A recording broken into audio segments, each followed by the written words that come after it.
दोस्तों आज की वीडियो में मैं आपको बताने वाला हूं। दोस्तों अभी 30 नवंबर 2022 को new Delhi India heritage centre में सीएससी की तरफ से आधार नेशनल वर्कशॉप का आयोजन हुआ था, जहां पर हमारे सीएससी के श्री संजय राकेश जी भी आए थे। इस आधार वर्कशॉप में प्रोग्राम आयोजित हुआ था। इसमें यूआईडीआई के उच्च अधिकारी भी आए थे, जिन्होंने आधार संबंधित सेवाओं के बारे में कई महत्वपूर्ण जानकारियां दी व अनुभव को साझा किया। दोस्तों जो सीएससी की तरफ से आधार वर्कशॉप का प्रोग्राम हुआ था, वहां से हमें कुछ इस तरीके से एक फाइल मिली है और इसमें कुछ सामग्री है। मैं आपको दिखा देता हूँ क्या क्या हमें वहाँ पे मिला था।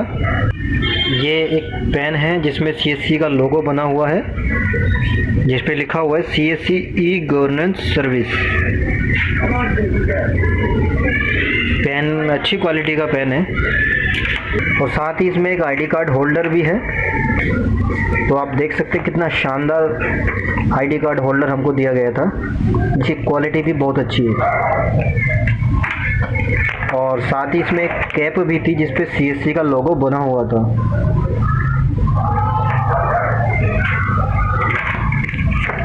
और इसमें दोस्तों साथ ही एक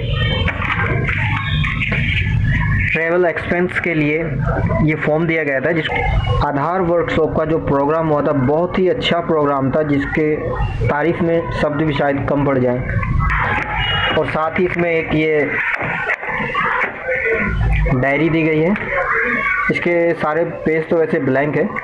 हाँ, डायरी अच्छी है। देखो आप देख सकते हैं डायरी कितनी अच्छी क्वालिटी की डायरी है। और साथ ही कुछ सिटीजन हमारे पास आते हैं जो अपने आधार में करेक्शन कराना चाहते हैं, एड्रेस कराना चाहते हैं, और हम उनका डॉक्यूमेंट अपडेट तो उस समय नहीं कर सकते। बाकी इस डायरी के अंदर आप भी अपने सेंटर पे एक डायरी बना के रखिए, जिसमें आप सिटीजन का नंबर लिख सकते हैं, या कभी सर्वर की समस्या रहती है तो आप उनका नंबर लिख के रख लीजिए। बाद में सिटीजन को कॉल करके आप बुला सकते हैं। साथ ही दोस्तों इसमें एक ये टेम्पलेट दिया हुआ है जो ये बताता है आधार अपडेट बनाए जीवन आसान, और इसमें सरकारी योजनाएं के लाभ जो आधार के द्वारा सीधा जनता को मिलते हैं।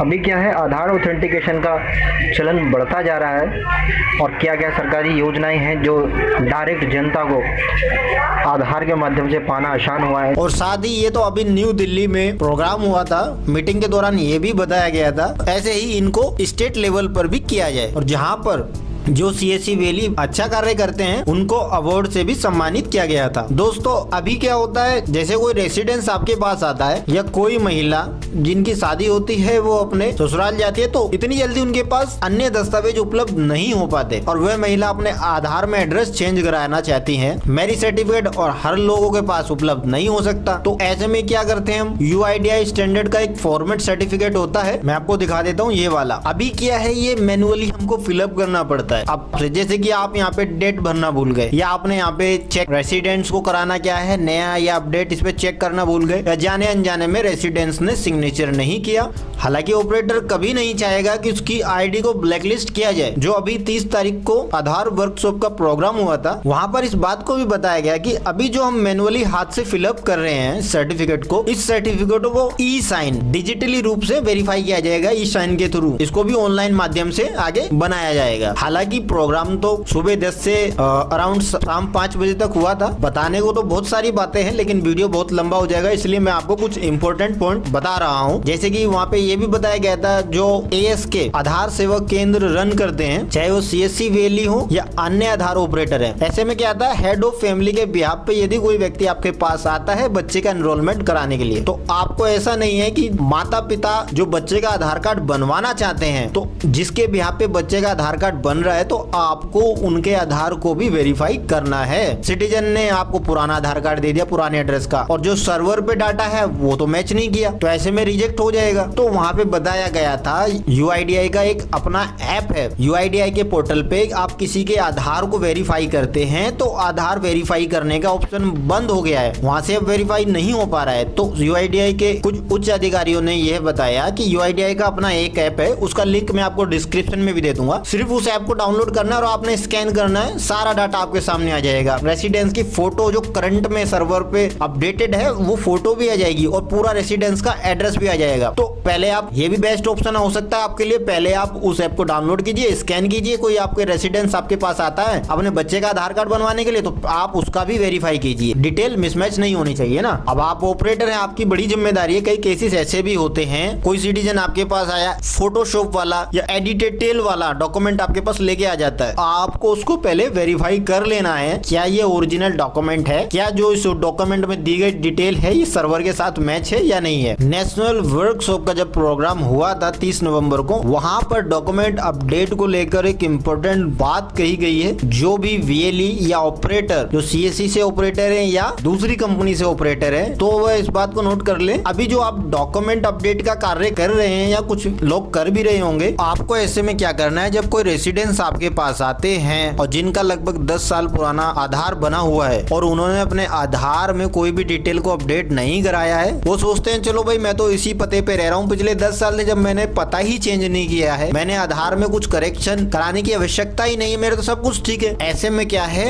उनको डॉक्यूमेंट अपडेट के लिए आपको कहना है, जिन्होंने कुछ भी 10 साल से आधार में अपडेट नहीं कराया है, तो आपको उनको डॉक्यूमेंट अपडेट के लिए कहना है। इससे क्या होता है, यूआईडीआई सर्वर के पास अप टू डेट वाली डिटेल रहेगी। तो इसलिए यूआईडीआई चाहते हैं जो आपकी जो करंट डॉक्यूमेंट की डिटेल है उनके सर्वर पे रहे, और जब कभी सरकारी योजनाओं का लाभ आपको मिले तो आप उससे वंचित ना रहें। ऐसा ना हो कि सर्वर पे डिटेल पुरानी है और वो मिसमैच करे आज के हिसाब से और आपको योजना का लाभ ना मिल पाए, क्योंकि आधार इतना आवश्यक हो गया है कि सभी सरकारी योजनाओं में ऑलमोस्ट आधार यूज किया जाता है। चाहे वो आपको बैंकिंग से पैसा विड्रॉल करना हो, चाहे प्रधानमंत्री किसान योजना का आपको लाभ उठाना है, आधार ऑथेंटिकेशन का प्रोसेस बढ़ रहा है। मैं आपको यही कहना चाहूंगा, जो भी सिटीजन आपके पास आते हैं वो बोलते हैं कि जी हमारा डॉक्यूमेंट अपडेट कर दीजिए, और वो लिस्ट में देखते हैं कि सर लिस्ट में तो एमएलए लेटर का भी ऑप्शन आ रहा है, या आप ही देखते हैं कि लिस्ट में एमएलए लेटर का ऑप्शन है, चलो यही लगा देते हैं। तो आपको ऐसा नहीं करना है। जो सिटीजन 10 साल पुराना आधार कार्ड उसके पास है, तो ऐसा हो ही नहीं सकता कि आधार कार्ड के सिवा उसके पास कोई दूसरी आइडेंटिटी, उसका खुद का प्रमाण ना हो। सिटीजन के पास मल्टीपल ऑप्शन है, कई सारे डॉक्यूमेंट हो सकते हैं जो आधार डॉक्यूमेंट अपडेट के समय नागरिक दे सकता है, जैसे पासपोर्ट हो गया, पैन कार्ड हो गया, राशन कार्ड हो गया, voter ID, driving licence, bank passbook, आजकल तो बैंक अकाउंट तो माइनर बच्चों का भी अकाउंट ओपन हो जाता है, बिजली बिल, पानी बिल, गैस कनेक्शन बिल, ऐसे कई दोस्तों मल्टीपल ऑप्शन है जो सिटीजन के पास होंगे। आपको ऐसा नहीं एमएलए लेटर पे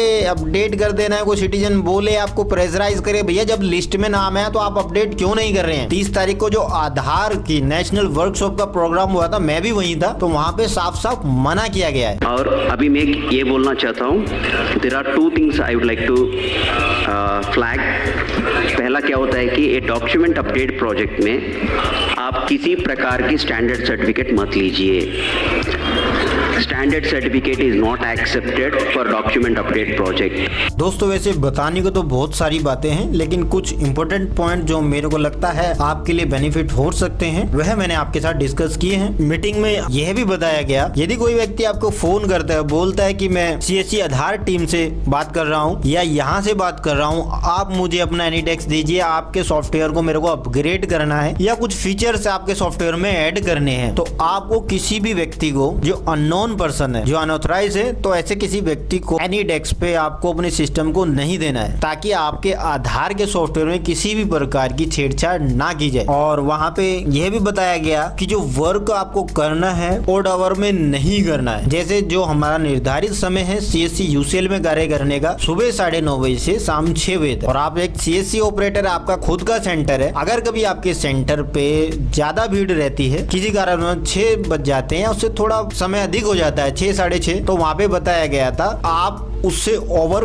कार्य ना करें। ऐसा ना हो कार्य करते करते रात के 10-11 बज जाएं, या आप सुबह 4 बजे लॉगिन कर लें सिस्टम। तो जो निर्धारित समय है उसी समय के अंतर्गत आपको काम करना है। और साथ ही जो आपके सेंटर पे विजिट करते हैं सिटीजन, आपको उनसे व्यवहार, रूडली व्यवहार नहीं करना है, और ना ही किसी सिटीजन से आपको ओवर चार्ज करना है। ये सब मीटिंग के अंदर बताया गया था। और साथ ही डॉक्यूमेंट अपडेट के कार्य को आपको बढ़ाना है। जो सिटीजन आपके सेंटर पे आते हैं, क्योंकि सिटीजन अगर जागरूक नहीं है तो आपको आपको उनको बताना है, क्योंकि आधार ऑथेंटिकेशन का कार्य आज के समय बढ़ रहा है और आने वाले फ्यूचर में शायद और ज्यादा बढ़े, क्योंकि अगर आप बैंकिंग सर्विस का यूज करते हैं तो आपको आधार ऑथेंटिकेशन की आवश्यकता पड़ती है। अगर आप पीएम किसान योजना का लाभ लेना चाहते हैं, किसी सीएससी सेंटर पे विजिट करते हैं तो आप केवाईसी थंब इंप्रेशन के थ्रू कराते हैं, या आप राशन की दुकान पे जाते हैं तो वहाँ पे आपका आधार का ऑथेंटिकेशन होता है, उसके बाद वेरीफाई किया जाता है। ऐसी कई सरकारी योजनाएं हैं जिसमें आधार का ऑथेंटिकेशन होता है। आपका अगर 10 साल से अधिक पुराना आधार है तो उसके साथ डॉक्यूमेंट अपडेट करवा लेने हैं। एक डॉक्यूमेंट प्रूफ ऑफ आइडेंटिटी, एक डॉक्यूमेंट प्रूफ ऑफ एड्रेस का आपको देना है। आप किसी भी नजदीकी कॉमन सर्विस सेंटर जो आधार सर्विसेज देने का कार्य करते हैं, या आप UIDAI वेबसाइट पे जाकर सर्च इनरोलमेंट पे क्लिक करके आप नियर बाय सेंटर फाइंड कर सकते हैं। दोस्तों, बताने को तो बहुत सारी बातें हैं जो UIDAI के एक्सपर्ट टीम द्वारा बताया गया है। आने वाली वीडियो में मैं 1 by 1 अलग अलग करके टॉपिक पे वीडियो बना दूंगा, ताकि आपसे